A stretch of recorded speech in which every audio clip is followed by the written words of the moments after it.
ngapain sih? Cuma lagi berpikir aja. Berpikir tentang apa? eh jadi kemarin tuh Manusia dengan mudahnya dapat berkomunikasi dan mengerti satu sama lain.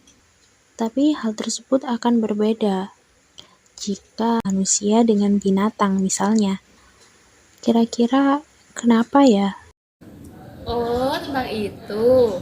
iya, bener juga. Ini kita pelajari di psikolinguistik nggak sih? Oh iya, betul banget. Nah, teman-teman tahu nggak psikolinguistik itu apa? Yuk simak video kita biar makin kenal sama psikolinguistik. Psikolinguistik adalah interdisipliner antara linguistik dan psikologi. Jadi, psikolinguistik merupakan ilmu yang mempelajari tentang bahasa dan pikiran, yakni ilmu yang mempelajari tentang perilaku dan fungsi mental manusia dalam menggunakan dan memahami bahasa. Secara praktis, psikolinguistik mencoba menerapkan pengetahuan linguistik dan psikologi pada masalah seperti pengajaran dan pembelajaran bahasa, pengajaran dan pembelajaran membaca permulaan dan lanjut, dwi bahasa, penyakit bertutur, dialek-dialek, pikiran manusia, kreolisasi dan pijinisasi, serta masalah-masalah sosial lain yang menyangkut bahasa. Cabang-cabang psikolinguistik. Yang pertama, psikolinguistik neurologi atau neuropsikolinguistik. Cabang ini membahas hubungan antara bahasa, berbahasa, dan otak manusia. Kedua, ada psikolinguistik terapan. Cabang ini membahas penerapan psikolinguistik dalam bidang lain yang memerlukannya. Ketiga, psikolinguistik eksperimen. Cabang ini meneliti seluruh kegiatan, perilaku, dan akibat berbahasa pada suatu pihak. Keempat, psikolinguistik teoretis. Cabang ini membahas seluruh teori yang berkenaan dengan proses mental manusia dalam berbahasa. Kelima, ada psikolinguistik perkembangan. Cabang ini membahas tentang proses pemerolehan bahasa secara bertahap dan terpadu. Keenam, ada psikolinguistik sosial. Cabang ini membahas aspek-aspek sosial bahasa. Dan ketujuh, ada psikolinguistik pendidikan. Cabang ini membahas aspek-aspek pendidikan secara umum dalam pendidikan formal. Hakikat bahasa dalam psikolinguistik lebih berfokus kepada bahasa manusia.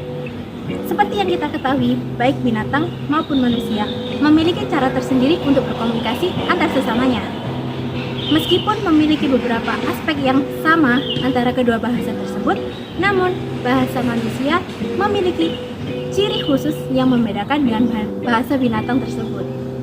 Lantas, apa sih yang membedakan bahasa manusia dengan bahasa binatang? Menurut Edison, bahasa manusia memiliki 10 poin karakteristik yang menjadi pembeda dengan bahasa binatang. Yang pertama, menggunakan vokal lauditoris, kedua, abrider, ketiga, kebermaknaan, keempat, transmisi budaya, kelima, spontanitas, keenam, saling kebergantungan, ketujuh, dualitas, kedelapan, keterpisahan, kesembilan, kebergantungan struktural, dan ke-10 yakni kreativitas. Lalu, bagaimana sih manusia dapat memperoleh bahasa? Menurut Chomsky, manusia dibekali dengan Linguistic Acquisition Device atau LED untuk mampu memperoleh bahasa pertama dengan caranya. Bayi dapat memperoleh bahasa melalui 4 tahapan. Yang pertama, tahap berdekur atau cooing. Pada tahap ini terjadi ketika bayi berusia 6 minggu.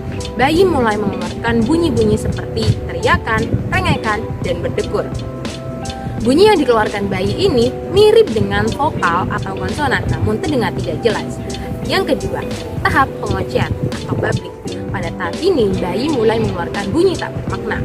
Menurut Darjowijojo, tahap ini terjadi ketika bayi berusia 6 bulan.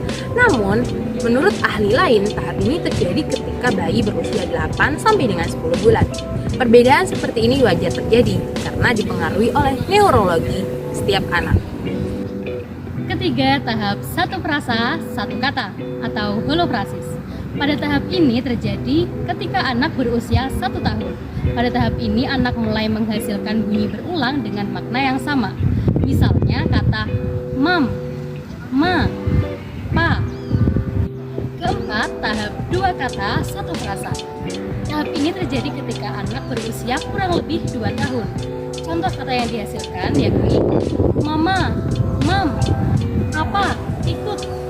Pada tahap ini, ujaran si anak perlu ditafsirkan sesuai dengan konteksnya. Dan yang kelima, ujaran telegrafis. Tahap ini terjadi ketika anak berusia 2 dan 3 tahun, ketika anak mulai mampu menghasilkan ujaran ganda. Anak mampu membentuk kalimat dan mengurutkan kalimat-kalimat tersebut dengan benar. Kelainan berbicara dan atau berbahasa ini dapat disebabkan karena adanya masalah komunikasi dan juga dapat disebabkan karena adanya masalah pada fungsi organ-organ bicara. Kelainan ini dapat diperoleh ketika bayi masih berada dalam kandungan ibu, juga pada masa perkembangan, dan kemudian. Kelainan ini tentunya dapat diatasi dengan beberapa upaya, seperti terapi pada artikulasi penderitanya, penggunaan alat bantu bicara dengan baik dan benar, yang terakhir mengikuti program intensif untuk meningkatkan kesadaran fonem pada penderitanya. Itu dia video mengenai psikolinguistik. Terima kasih sudah menyaksikan. Saya Heni.